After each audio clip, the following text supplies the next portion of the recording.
Good morning from a cold Wyoming winter day. We had 51 degrees below zero this morning. I don't believe I've ever seen that cold in my lifetime. Anyway, just trying to hang out in the house mostly today and stay out of the cold. But I thought I'd do a quick video, show you a piece of equipment.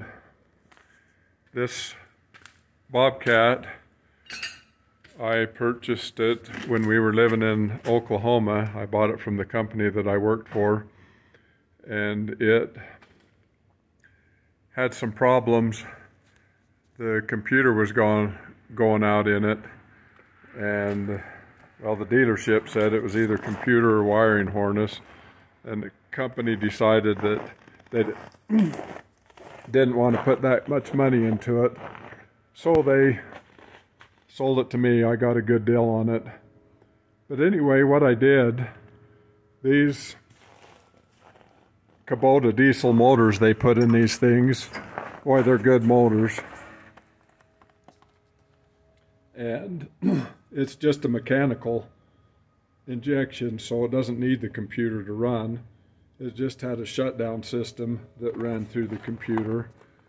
So I just bypassed that shutdown system and run it into a toggle switch, and I've been using it ever since.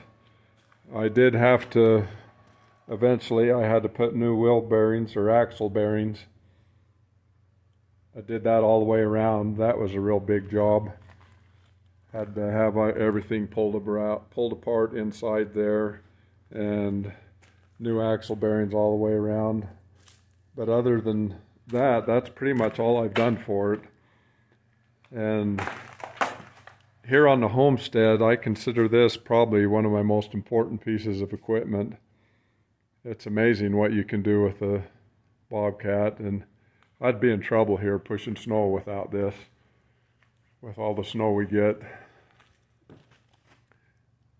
One of the most important pieces of equipment I have, short of the haying equipment that I've got, but it's just handy on the homestead. It saves a person countless hours of hard labor if you've got a piece of equipment like this.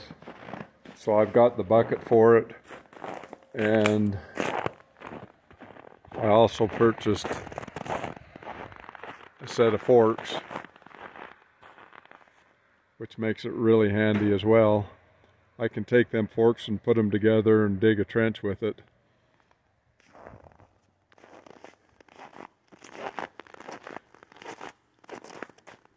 Pretty nice piece of equipment. I'm sure glad I got it.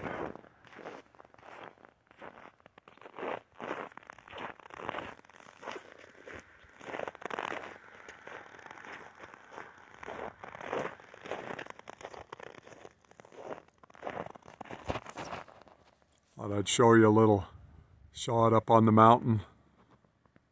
Trees have got snow cover. I'm guessing as much snow as we have down here in the valley, there's probably 6 or 8 feet of snow up on top there. Anyway, thanks for watching, everybody.